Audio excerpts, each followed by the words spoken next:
let me ask this. So I've now been talking for about an hour. Смотрите, я уже около часа говорю, тогда есть вопрос. So what are some of the other than how do I generate more revenue, what are some of the questions that you have around financials and things like that?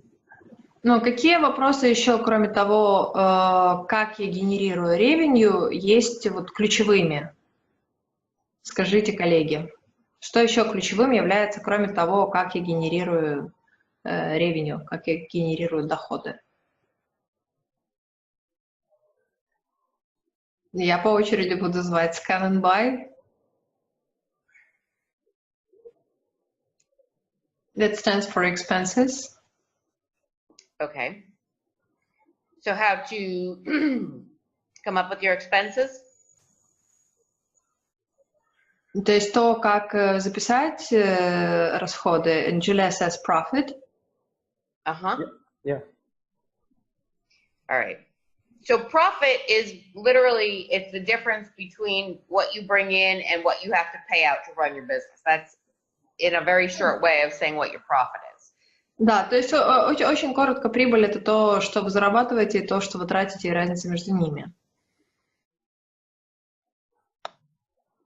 Let me,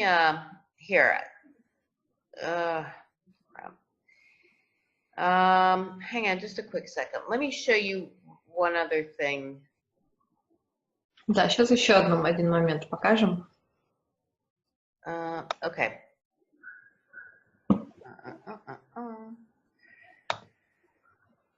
All right. Can you see this document? No, not yet.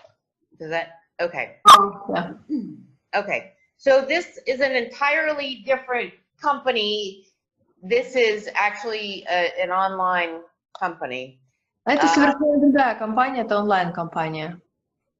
And so, and you'll see, and I'm not kidding, the document I just showed you had been created 5 years ago for an offline, a bricks and mortar business in the United States.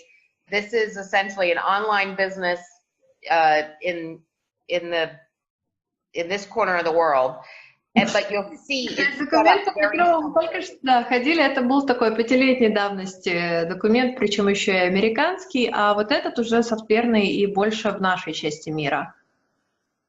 This is a document that's kind of a work in progress, and so we've got notes, and we're all going back and forth trying to kind of clean all of this stuff up a little bit.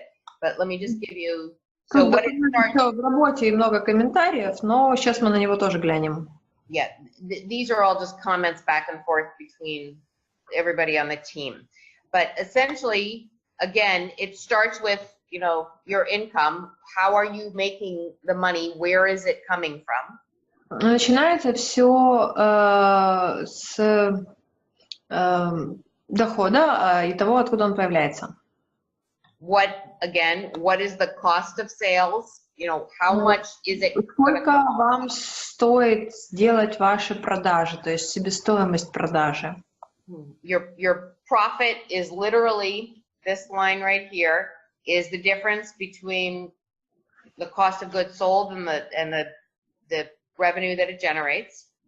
И прибыль — это, собственно, разница между ценой продажи и себестоимостью продажи.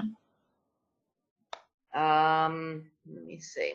Okay, this is actually kind of an overview of what are some of the different expenses. So this is, again, for... Это уже обзор постоянных расходов, которые идут на всю компанию. So you will see here the biggest part, if you look at this number, the biggest line where they're going to spend their money is on sales and marketing. И самый большой, конечно, расход в целом по компании — это продажи и маркетинг. The depreciation number is wrong, but depreciation in this case is of all of the, we'll call it the hardware that had to go into building the product, things like that. И амортизация — это тот хардвер, который должен сидеть в этом продукте и который будет терять свою стоимость. Right. So there's insurance. Есть What you're selling and where you will need insurance. Payroll Here's another one, payroll taxes. Make sure you're always including your taxes. Убедитесь в том, что вы всегда учитываете свои налоги. Actually, I just realized this line right here is higher than the marketing at this point. Да, эта строка даже больше, чем маркетинг и продажи. The main reason is because they're talking about opening an office in the United States, and they know that the costs of salary and payroll will be much higher there. И, конечно, это из-за того, что они собираются открывать офис в Штатах, а там налог по зарплате достаточно большой будет. Property taxes is literally what you have to just pay for local taxes of where you are. И налог на недвижимость есть еще. Maintenance, this is taking care of the machinery, everything, the servers that they have, all of that stuff. Да, есть поддержка, коммунальные услуги. Administrative fees, that can include things like lawyers, it can include accountants, it can include fees or administrative things that you have to pay going into a new market. Ну, админ-платежи – это оплата юристов, бухгалтеров или каких-то еще других сервисов, которые вам понадобятся при входе на новый рынок. Interest, so they did take out a loan. They're calculating interest on what the debt was. У них есть займ, и по нему есть еще выплаты. This next line is non-recurring expenses, sort of unexpected. You probably at this point don't have to worry about this. Bigger companies and that are further along, you do always want to be able to have some money in reserve in case something happens, in case you get sued, in case your product doesn't work, and you always want to kind of keep a buffer of money, which is what essentially this is. Да, есть такие неповторяющиеся платежи. Если вы очень большая компания, вряд ли сейчас это вас касается, но тем не менее такая строка есть, что есть непредвиденные платежи. This one doesn't have all the lines in, but again, it's income tax. So once you start making a profit, are you prepared to be able to pay for, you have to make tax payments on profits. So you have to be able to calculate that into your expenses as well. It's not just salary taxes. Да, и есть еще не только по зарплате налоги, есть еще налог на прибыль, и вы тоже должны быть готовы его выплатить, как только у вас появляется прибыль. So that's that piece, and you can see that. So this is a pretty full Excel spreadsheet in the context of the profit and loss, the balance sheet, cash flow. Again, they're tracking loan payments. They have their salary payments in here broken down. Это большой Excel, здесь есть кэшфлоу, баланс-шит, расходы по зарплатам. Right, these are different salary numbers, the operating expenses that they're doing. Стоимость операционной деятельности. This is their income statement. Let me scroll this one up for you, actually. So look, if you just look down the left-hand side, these are some of the things. So these are some of the things that they're tracking in terms of the costs. So it's literally... которые они особенно сильно отслеживают в своих расходах. Они вынесены в отдельную страницу. So for anybody who's doing something online, these are things that you want to think about. So кто работает в онлайне, вам нужно вот об этом думать. How much do you have to pay to monitor what your competitors are being able to, what they're pricing things at, to make sure that you're Сколько вы платите за мониторинг действий ваших конкурентов? In terms of business advertising, Сколько стоит реклама? Whether it's local ads, position, banner ads, different types, they're doing stickers, things like this. Это там выскакивающиеся сообщения какие-то, это баннера, то есть что это вы все отслеживаете? Some of these things I know don't make sense exactly, but all of these things are things they sat down and thought through exactly what are the different pieces that the business would have in the context of both costs for both revenue generating as well as the costs. То есть очень хорошо можно дробить не только из каких каналов у вас идут revenue, ваш доход, но также нужно дробить и отслеживать, из каких каналов идет ваши расходы по рекламе. Okay. And that's most, at this point where all of you guys are, that's really kind of the basics of what I can give you. You don't need to get into the capital expenditures and things like that. If you borrow a lot of money, or if you have an investor that comes in and gives you more, you know, $1 million plus, you're going to need to be able to add those in. But at this point, what we've talked about, I think for the most part right now is what you want to focus on.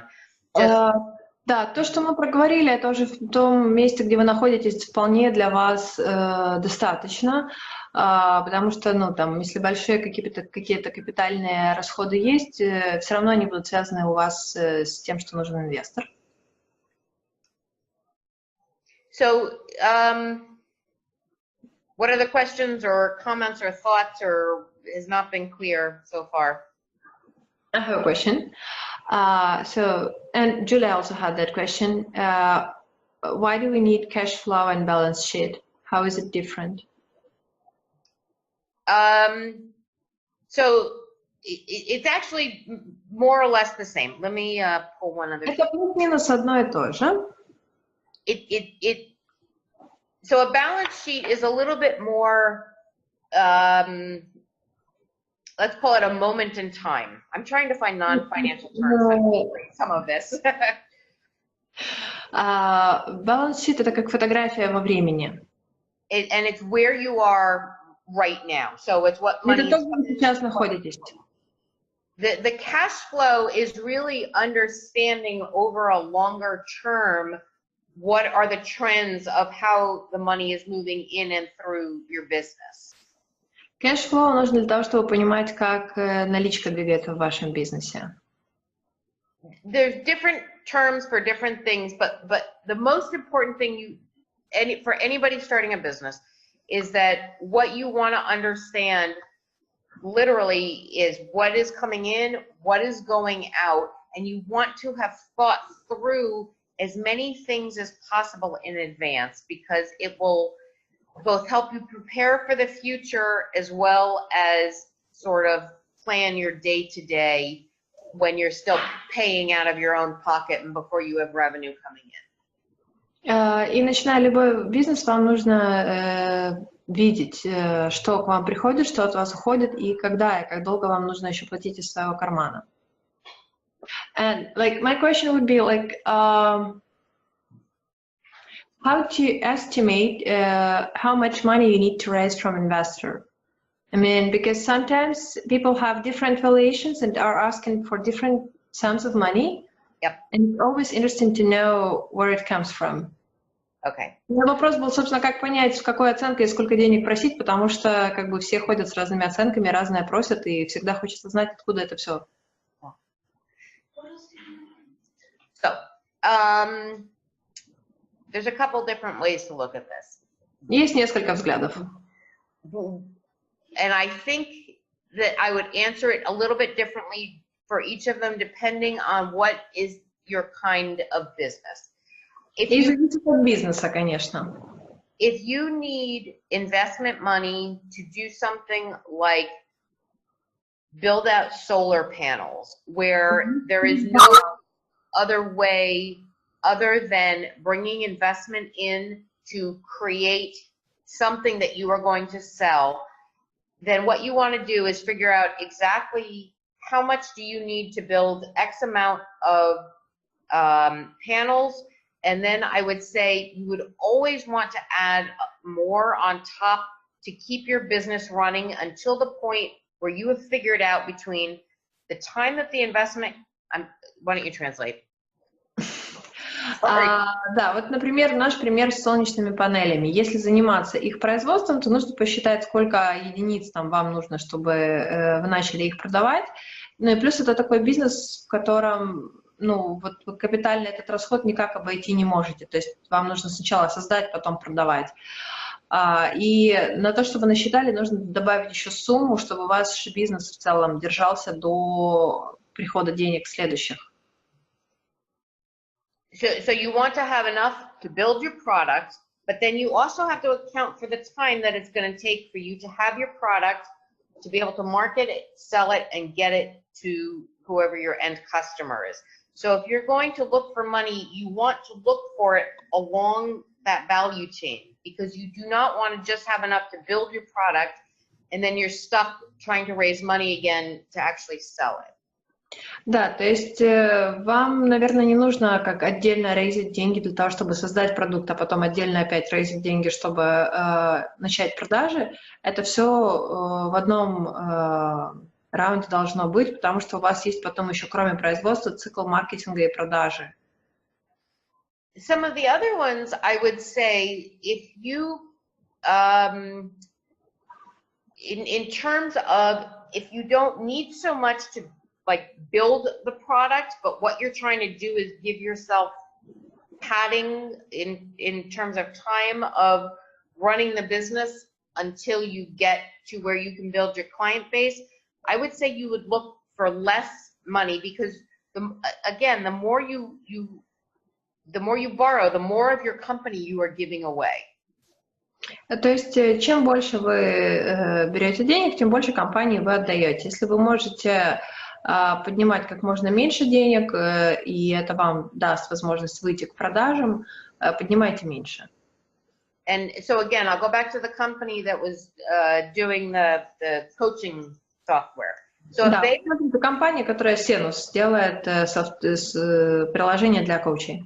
What I would suggest for somebody like that, if they need money to finish building out the product, I would take the smallest amount that you need to get the product really good and where you want it to be. Ну, то есть здесь нужно минимальные деньги поднимать для того, чтобы достроить продукт и, ну, хорошо его достроить и начать продавать. And then going back to the idea of bootstrapping, is what you want to do is to build as much of a customer base and create as many people who are aware of you with as little sort of marketing money as possible. And I'll explain why. К бутстрапингу вам нужно построить максимально большую базу клиентов и там тех людей, как ваша комьюнити, которые о вас знают, минимально задействуя инвестиционные деньги. And the reason I say that is because you're never going to be able to sort of take in enough to go out and reach every coach in the United States. But for a product like that, у вас никогда не будет денег, чтобы достучаться к каждому коучу в Штатах. Or in Europe or wherever you're targeting your coaches. But if you can create like a small but really devoted and loyal fan base, they will end up doing most of the marketing for you. Но если вы сможете построить ядро маленькое, но очень увлеченное вами, они сделают маркетинг за вас. Because for a market like that, believe it or not, people all share information, and it's like the health and wellness business or coaching or anything that's a relatively niche market. They all talk to each other and they all share ideas and they all say, oh, have you found this? And did you see this? And what you want to figure out is how you can get into some of those circles and then build within those circles. То есть в любом нишевом рынке, будь это коуч или это какой-то wellness и фитнес, все друг с другом общаются, и вам нужно подумать, как попасть в эти круги, чтобы они о вас говорили. Did I answer those two questions? How to do the company valuation, like, because many estimate that their business is like worth 10 million. Yeah. Ну, как оценить бизнес? Okay.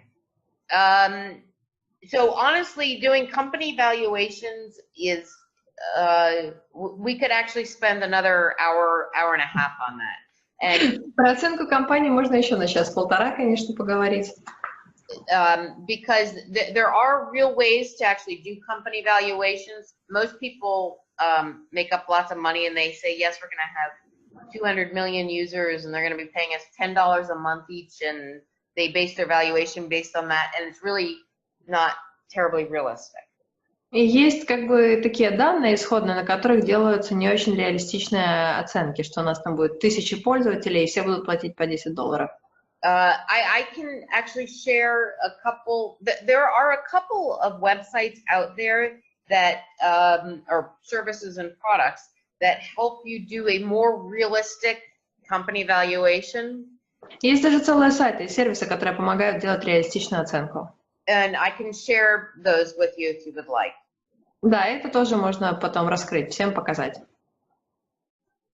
But the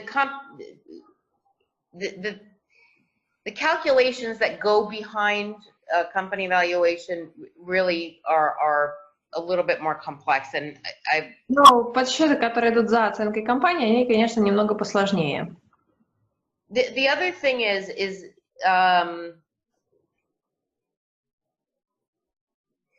early in your journey or wherever you are in building your business. Да, в начале вашего пути, вот где вы сейчас находитесь. Very early, if somebody's asking you for your company valuation, it's sort of not a realistic question, in all honesty, because Для любой ранней компании вопрос оценки является нереалистичным. Until you have some clients and you have some traction and you have some proof of concept and proof of like purchase price, it's very hard to put a realistic valuation on a company. Пока у вас нет реально платящих клиентов и той цены, по которой они могут с вами быть, очень сложно сделать реалистичную оценку стоимости компании. And I know it's like a very sexy thing and everybody wants to say, yes, my company was valued at 20 million or $200 million. But a lot of times it doesn't actually even serve you very well, because in the balance of if you're looking to bring in an investor and putting those valuations, they're going to end up taking a bigger percentage of your company than you want anyway. So I would be very careful about going into that if you don't have to. Да, просто вы подумайте еще, как будет высокая оценка компании выглядеть для инвестора, когда вы на ранней стадии приходите и говорите, что моя компания стоит уже 20 миллионов. Все равно же любой инвестор хочет большую часть взять от компании.